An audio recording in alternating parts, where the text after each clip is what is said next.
This video is a bizarre hodgepodge of just stuff that's been going on for the last month or so, even longer than that. This video has been a long time in the making. I do a lot of stuff on the fuel system, which goes horribly wrong, but you'll get to see why. I work on the transmission cooler plumbing. That goes well. We work on some shifters, work on a little bit of body panels, work on some bead locks. And then I put some random stuff in there. I went to the Off-Road Expo in Orange County and checked out Justin Hall's new Legends car, which was a Liberty Mountain Fab chassis. A lot of cool tech on that, so I just thought I'd leave a couple of clips in the video. Some of the things that caught my eye on that. I got a couple random clips of my wife and I lifting weights at the local fair. I don't know why I put them in there, maybe just to embarrass my wife, but I think she was a champion for getting up there. So anyway, I just put in some random clips there. Stuff that goes on the car, again, like I said, it's just a lot of time into this part of it, but it's all stuff that needed to get done. Some of it will need to get redone. So follow along, see what you think. I was playing around with the tape measure tonight, and I was just thinking with the garage door closed, I had a lot more room to walk around this rig than I did my TJ. And the wheelbase on this is longer than the TJ. It's narrower, but not a ton narrower.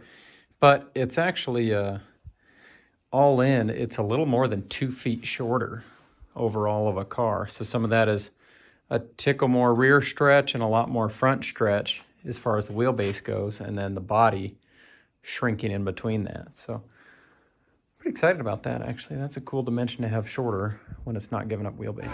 Please come on over and support them. Thank you so much. And you Woo!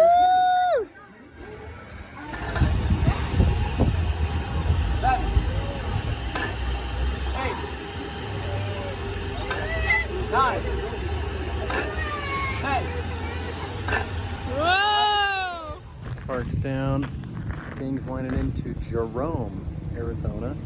Old mining town built just on the side of the mountain. All big brick buildings and stuff. Super cool. Got a real ghost towny type theme going on. Skeletons all over and things. So had some parts come in. This is the 3/8 aluminum line that I'm hoping to build my AN hardlines with. To use those, so I got some allergies today. I have -6 tube nuts and tube sleeves. Red, because red car, why not? A couple other fittings that'll come in handy later. And I got this flare tool from Amazon. And just been practicing with it. So 3/8, you do a double flare, you clock this guy around. But it's a little bit tricky. So this was a couple practice attempts. I think I need a little less stick out of the tube than the instructions say to use, because it's getting a lip down in there from just a little bit too much material, I think. So need to do some more practice passes here. Next big unboxing. This is one of the single more expensive parts of this whole buggy build. This is a PSI conversions harness. Basically went on, spec'd ECU I had, the motor I had, map sensor, injector type, all kinds of different things. And I've ordered this a little bit early. I'm really not ready for a harness yet, but I need to see, based on the harness, where the ECU and fuse block can mount. I'm hoping in the kick panel of the passenger side of the car, because that's where I want to put all this, but I kind of need to lay it out, map it out, and make sure it's going to reach. But hopefully this is more simple than it looks. This is a Jimmy's Trailbreaker chassis. It is extremely impressive, and it's got a full LS motor in it. Pedal box is just like mine. Hello. You'll have to ask the people over there, but I don't see why not. Very here at the Off-Road Expo in Orange County, checking out Justin Hall's new Legends car. All kinds of interesting stuff. Fluids routed through the tube. Looking at the belly height. Dry sump feel. Belly height's really low. Wheelbase is long. Housings are bitching. All the fabric's incredible, but look what they've done to move weight rearward. That's fire suppression, the batteries, both drive shafts, oil coolers, spare tire. Fluids are back here too. Pretty neat build. All kinds of interesting stuff. Obviously a leading armed car with the shock about 6 inches off of the link, so almost a foot behind the axle center line. But its belly height is just a tickle under 14 inches off the ground. It's an aggressive go-fast car. Rear links are insanely long. Pretty cool. A lot of stuff done in the name of speed. So he's got a hard line down the link, hard line at the axle, and then soft line sections picking up the flexi bits. Pretty fancy. And he's got these, I gotta find out who makes those tabs. And the 3D printed hose mounts on the link with hose clamps are very cool as well. Back from the Off-Road Expo. Part of what I wanted to do with this car is up my lighting game. So I was happy with my single road shock. Gonna get another one there. Then I thought I'd get a little slim bar that I could mount off of the top rail. And it just so happened at the Off-Road Expo, I found such a thing. So Pro Comp, after the demise of 4-wheel parts, Off-Road Warehouse / 4-wheel parts had a booth of clearance stuff.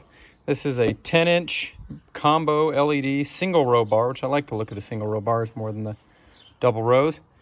33 bucks, which they actually sold it to me for 25. Let's pop this thing out so what it looks like. Get the cover. Light, protective film. Comes with a little harness there, which those are always good for parts. Let's see how that's gonna look. Oh yeah, that's gonna look good. I'll figure out some nice mounting tabs there. I think it's gonna be nice and sleek. My dad has a Pro Comp bar on his truck. It's pretty decent. So I think the combo of all three of these up front is gonna be the business. Yep, that'll work.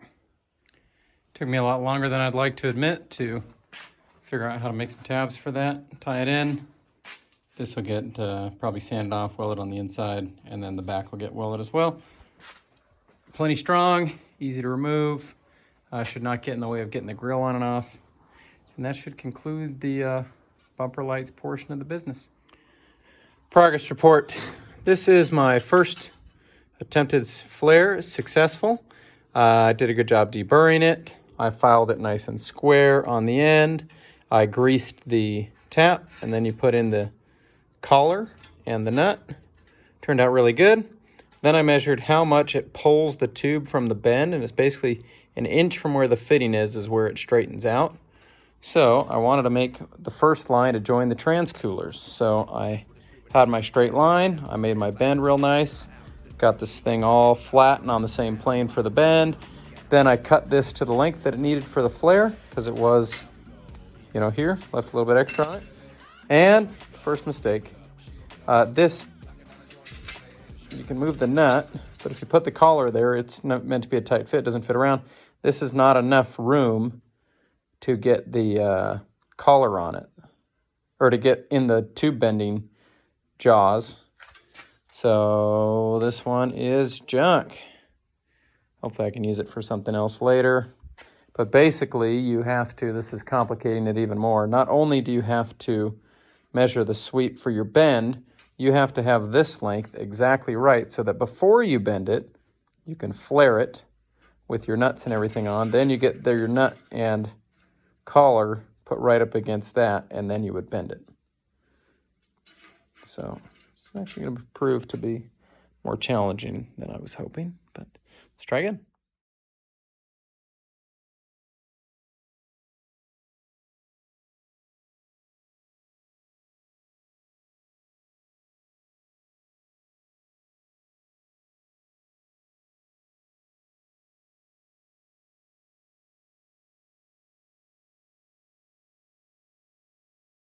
Quite complex doing hard lines and having a hard start and a hard stop point. This time I had the hose sticking too far out. So when it flared, too far out of the chuck for the flare tool over there, when it flared, the flare was too big and the nut couldn't fit over it. I'm not sure how I messed that up, but I did. So luckily, I very carefully was able to file the end of it down, because picture it's at a taper, so the more you file it, the smaller the diameter gets. And thank goodness it fits. My measurements were right on the money for the distance of the stick out. I'm really pleased with that. Get another angle there. Pretty cool. Am I regretting investing heavily in Hardline? A little bit, but jury's still out. This looks pretty cool. The next one's gonna wrap around there, head down along the fuel cell, and then this side's gonna cross over and try and parallel it, with any luck. How strong is it? It's pretty soft, but there's gonna be a cargo area and more chassis back here, so I will make it such that nothing will ever hit that with any luck. We'll see. Next up is going to be, I think, this line. This is going to be the feed into the coolers, or the return. Really doesn't matter, I guess. But basically what I need is a little bit less than 180-degree angle. Pick that up, run the line whoop, right along the side of the fuel cell, and then I'm going to make a tab that mounts 2 of these bulkhead fittings so that the lines from their back are one piece and the lines from their forward down to the transmission are more than likely one piece if all goes well. What could go wrong? So I need to ballpark the length, make my first bend, and I actually made a sample 180-degree bend in my little Harbor Freight tube bender and realized that because the coolers are not straight up and down, they're at an angle, and not a great view here, but such is the nature, that I need a little bit less than 180. So I'll come in at, 160 or so, see what it looks like, and then I can add more when I need it. So I think 40 inches is going to get me enough to do what I want to do over there. So I roll it out like this. Might have caught it in the time lapse. Can't tell what you can see in time lapse. But you press it like that and roll it out against the table, and that gets it pretty straight. As you can see, it's still got bow in it, so I'll cut it, and then I can slowly press it against the table with the high spot up, and then you kind of pull the ends, and you can get it relatively straight. Ended up here at about 175-degree angle. You'll see I clock it, comes out there, and then just a slight bend right next to the fuel cell there. Runs along the fuel cell very nicely. Wherever the other hose ends up, I can make a way to tie them together and mount them. And then here I got a 50-degree angle going down. I'm not sure if I'll make the bulkhead fitting down where that is, or if I'll shorten this up and tie them off of this tube, but I figured I should make the other one in case it's a little on the short side or the long side. I'll have more or less options. So let's go make that other one. Let's see where we get. All right, I'm back in on Hardlines being cool. Check this out. So this guy comes across, meets over here. We'll sit up just a little bit like that. Comes down, parallels the other tube along the fuel cell, and then just a little bit of a lining. That's going to come down just like that, right on top of the other. Once you get it close, I'm kind of getting the technique of how to manipulate this line. But that just looks neat and tidy, doesn't it? I marked the flares to get them even height. They're flopping around a little bit because they're only supported on the other end of the transcooler. But this gives you an idea of what that's going to be like.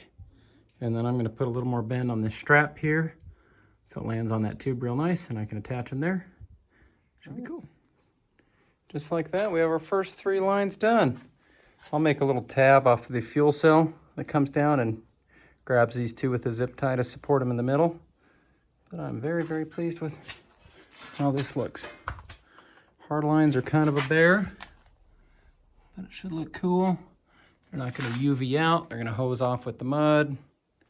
I think hopefully they prove to be a good investment. Going through various fuel system components, pre-filter, post-filter. This is the big filter I moved towards last time, which I'll get a new element for because it's long overdue. But figuring out how I want to mount this stuff, trying to do it a little tidier than how it used to be. I think I've got some good opportunity to do that. I also need to get my shut off in an accessible location, so I think it'd be cool right about there. So need to figure out how to mount all this stuff, and then if I can make quick work of that, get to making some hard lines. I want to see if I can bend a strap that'll pick up this bolt hole, go around, be a little bit short, and then that bolt, might use a longer one, can suck it down and just clamp this thing right in there with the alignment I want. See what we can do. I've got a little bit of, I think this is like 3/4 inch strap. A little bit thick, but better thick than too thin, I guess. Let's see if we can bend it up in this bad boy. Came out like that. I'll straighten it out here in the vise and work on clamping it and doing a little bit of fine tuning. And then obviously I can cut this 5 feet of extra material I don't need off. But I think this might be worth seeing if I can get a little more bend on it here. Hoping it brings these together without bending the piece of the back. It is bending that piece.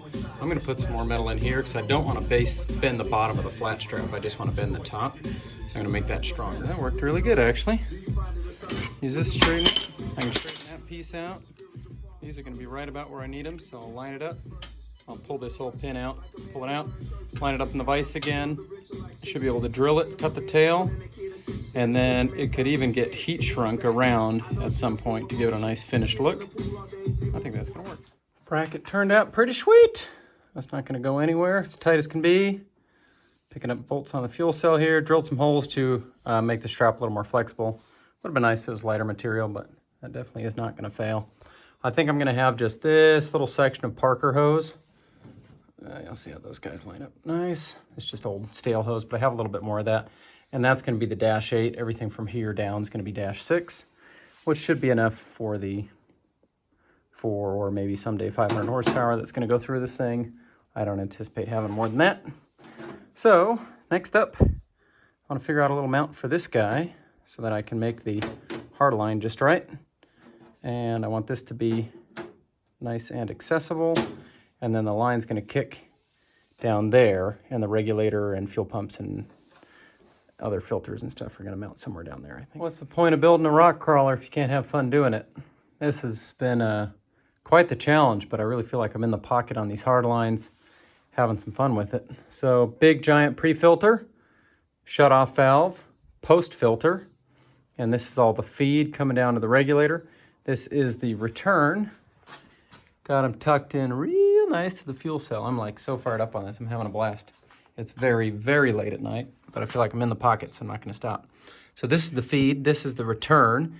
And to give you an idea of what kind of work I'm doing here, you can see we got all kinds of crazy shapes going to get around the lip of the fuel cell, keep these lines away from the coilovers, and then coming out at the angle to match where I stuck the fuel pressure regulator right here, which is a decent spot. I can see it from in the wheel well. I don't think it's going to get a bunch of crud kicked at it because it's tucked behind the shocks and things. But I know that my bend takes an inch from when I start it to come down. So I've gone straight up. That's my mark here, which I Sharpied out so I didn't accidentally bend it there. And then came an inch over here. So I know that my bend needs to come here. And I put a little arrow just to remind me. But before I bend it, I have to cut and flare it. Otherwise, as I learned previously, you won't have enough to get in the chuck of the flare tool. So that's when it gets really crazy. So I have 2 inches from here to here, and then I've added an inch for where I need to start the bend. So I'm going to go cut it, flare it here, then bend it here, and hope it all lines up. If not, this is a tremendously complicated line that I don't want to mess up, but so far so good. Success. Cool angles here. Come on, how cool is that? Working on the next section of the transcooler lines here. Trying to be mindful of keeping the lines protected, out of the way, easy to remove and service. So coming down here along the seat rail, got pretty complicated through here, but I think it's going to work just fine. I'm happy with how it turned out. And then the other side, I'll see if I can get a 90 over the top of that tube and then tuck it in next to it. We'll see. But I'm currently in the process of putting in a second nut cert here with cushion clamp to capture this line here. And then with any luck, I'll be able to bring the other one probably to this side of the line, flip the cushion clamps around and have it going on this side. And then right here, they're not terminated there. I need to decide whether I think the drivetrain is going to flex enough to where I need to use soft hose on the end of this. I'm thinking maybe I should just use a small section of soft hose. And I can actually order pre-made professional soft line stuff so I could get stainless lines. I got to look into the pricing, but I want no risk of fire down here. I don't want any of this stuff coming apart. So just keeping that in mind. But let's go ahead and got to drill out one more size, do the nut cert on that, and see where we get from there. Looking very neat and tidy here. Pins coming through there, picking up to our bulkhead. And then I think I am gonna terminate these here or so. Might make a little tab to capture them so it's a nice hard point, and then soft line it down to the end, but I'll come back to that later. 2 cushion clamps through the same nut cert, but as you can see, the hot and cold side are separated from each other. They'll have air gap there. I don't think there's gonna be any heat crossover of substance. Pretty cool, huh? Working on the fuel line out of the regulator, and this is the first line that I'm gonna end up scrapping. Just turned out to be really complicated. Getting this shape, I want it closer to the cell, I think, but I was thinking I wanted it close to this tube. And then got too close to the tube, and then got all weird through here, trying to get it to line up, and I just couldn't chase enough bends to make it work. So, back to the drawing board. Another night staying up later than I wanted, but I did not want to be defeated. So I remade that line and did a better job. Got good shape there. I get around my tube real nice. And then it comes down and it's gonna get cushion clamped. Just zip tie holding it right now, but that'll get 2 cushion clamps just like the other side. It'll be parallel, neat and tidy. And then I can terminate all of the lines here basically by flaring the ends. Then I have a good idea on how to make a nice rigid tab for them so that the end of the line can't get bent or wobbled or anything. And then I think I'll soft hose from there forward. So I'll just get some real short, good fireproof soft hose for it. And with that, we've successfully plumbed the back half of the car. Besides brake lines, but I haven't decided exactly what I want to do for brake lines. It might end up getting a stainless braided soft line all the way from front to back, but we'll see. Just inside thinking about some stuff, and I got so carried away bending all these lines, having a lot of fun. Yay, rock crawlers. Anybody spot the problem here? There's no fuel pump. I plumbed the entire system out of Hardlines, post filter. There's no pump. Back to the drawing board. Got my dad over here dismounting the 37s. These are from my JK that I had and sold. And I sold it with the 40s that were from the TJ, because the guy wanted the 40s, but no big deal. So the 37s are coming off. They're in great shape. They're getting sold. Raceline wheels will get preserved. And I'm basically selling the 37s, which I wanted as rollers, but I need to free up some cash here to redo the fuel system debacle, among other things. But I'm working on the panel for the pasture side firewall. It's got some weird shapes to it. It's turning out to be quite complicated, but I want this done so that I can mount the ECU, the relay block, blah, blah, blah, blah, etc. So gotta make some progress. Panel turned out pretty good. Hit it with a little 180 grit on the DA, WD-40 on it, so it wouldn't clog the pad as fast. Still does, but that's okay. It'll seal relatively well, closes up against, remember, the doghouse. Get back to you here. Doghouse goes right against here.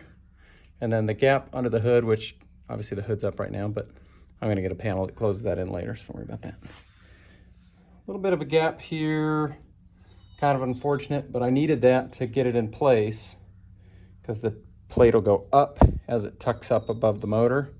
So I could make a little fill plate or something, I don't know. Or that's just gonna be the air conditioning for the passenger side. We'll see. If it's real dusty, I'll figure it out. After like 10 man hours, we got those tires unseated. I need to lube the beads better, I think better when I put them together, because it was very tough to get them off. Well, I was in a aluminum working mood, decided to work on this. So this is the panel that goes back there blocking the fuel cell, aka the rear firewall.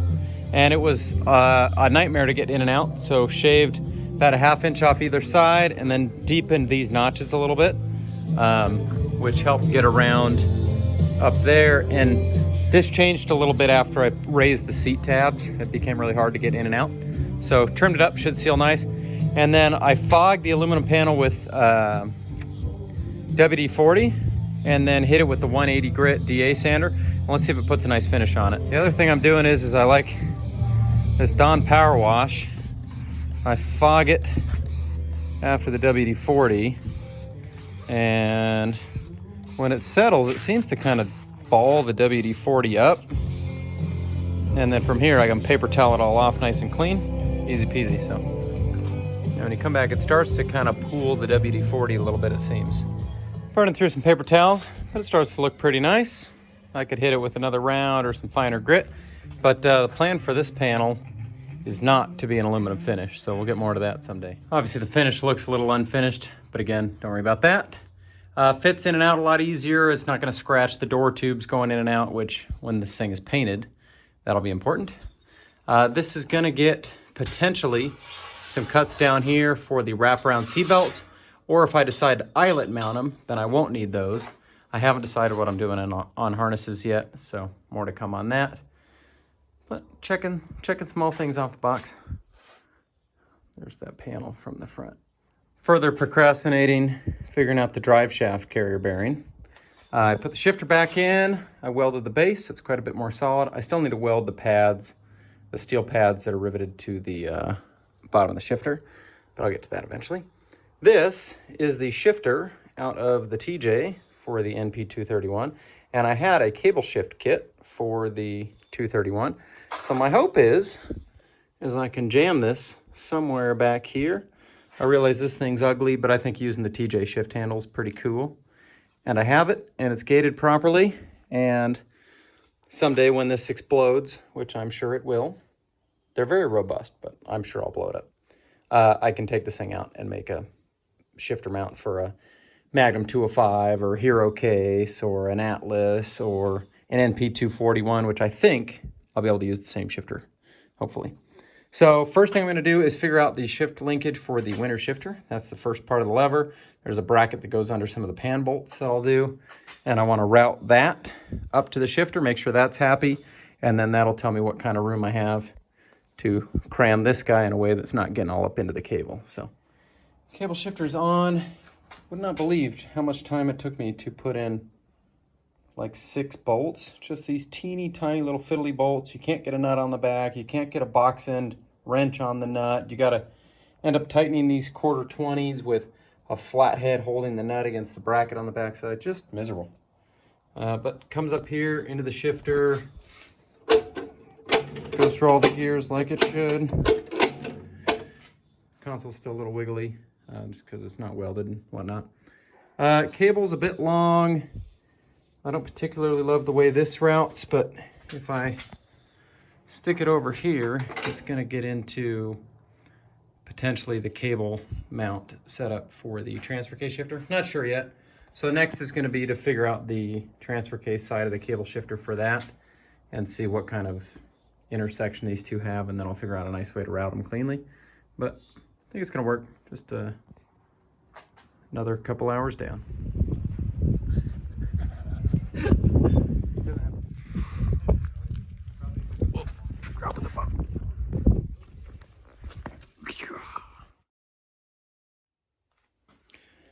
Next up on the tinkering list is the transfer case shifter. As is the case with all things now, it's going to be tougher than I thought. So this is the bracket that used to mount to the face of the NP231 and the AW4 transmission. This is the clevis for the cable shifter that would go catch that arm. Well, all kinds of things are wrong. This bracket's not clocked properly anymore because this is an adapter plate. So this stud might have been up here, and the bottom one does not line up at all because it's a different bolt pattern now. So I think I can cut this arm off, make a new one to go capture that bolt hole, because I think that's where it needs to be. Next, this bracket is bent at an angle to point this shifter arm down at the lever. Well, it can't come up high enough to catch the lever without binding, so I need to slice this and take some of that bend out of it, which if I'm careful, I'm going to try and cut not all the way through it so that I still have a little bit to hold on to and be able to ply around. And then ultimately, I think this whole bracket needs to get shortened slightly because of the new distance with this adapter plate. And I don't know if this thickness is the same as the flange for the AW4, but it's probably close. But the two of them is going to make this cable too short. So one thing at a time. I think I'm going to first make the ear to mount to that stud. Then I will slice this to get the angle right. Then after both of those two look like they're going to work, then I will figure out how to shorten this. So luckily it's steel, it's just a bunch of cutting and grinding and tacking things together. But I'm going to fiddle with this for the next couple. What I've been investing several nights in now is a just ridiculously complicated way to reuse the stock shifter. Why am I so committed to it? A, it works. It's a gated shifter with the right throw. But B, I just really wanted to use the TJ shift handle again. I think it's an important part of the Jeep and the feel of it. And one day if this thing gets an Atlas or some other transfer case, that handle's coming with it, even if the shifter doesn't. But what we're working with is, I made that bracket fit down there by extending one of the legs, as I think I talked about previously, but I don't remember. I sliced this to change the angle to get the cable aiming right down at that lever arm there, which it now is. And this sweeps up nicely. It does not hit that bolt under there, and it should pass through the opening I have for the floor panel pretty nicely. Comes in here, and this is, there's a plate that's welded to this upright. It's going to get this top plate here. But down there is two nut certs. Again, I want the whole car to come apart with 1/4-20s and Zeus fittings if possible. This guy is going to fit right about, this cardboard plate, once that's steel, is going to fit there. It's going to get another hole with another nut cert in there, so it's got 3 nut certs. And then let me come around to the other side and show you the shifter. So this plate fit the doghouse of the TJ, which it's a bizarro shape. There was no reason for me to make sheet metal to fit that. So instead, I got some tubing and standoffs to where I could put bolts and build a tube structure for it. And then I have those 2 tubes coming down to the plate where the cable shift collar is going to be. And all of this, this will be removable with 3/4-20s and the 1 nut for the shifter. That'll let me take this whole thing off. Or I can undo just the 1/4-20s, set that shifter basically in the passenger seat, and then this whole center console still comes out with 2 primary bolts there. So this structure will all float above the floor. I obviously have to make a pass-through for the shift cable for the shifter, unfortunately, but I'll figure out how I want to do that later. So the idea here is that it comes apart easily, and it's all kind of floating in midair. And I have verified this shift handle with the driver's seat in. Not bad to reach at all. And let's see if it's solid enough to where I can play with it. Yeah. So that's 4 low there. Everything's all wiggly right now, but it won't be once it's boxed in with my cardboard to steel. There we go. So I think that's going to be a pretty nice spot to reach it. Should work. I'll make that last plate before this video is over, finish out the shifter project. But with that, I think I'm going to end this video. This has been a lot of time in the making. Obviously, I've got major problems with the fuel system that need to get dealt with later, but the transmission lines are well on their way. I'm happy with that. Getting the transfer case shifter and transmission shifters figured out. Not satisfying, but has to get done. So little things here and there. Keep it moving.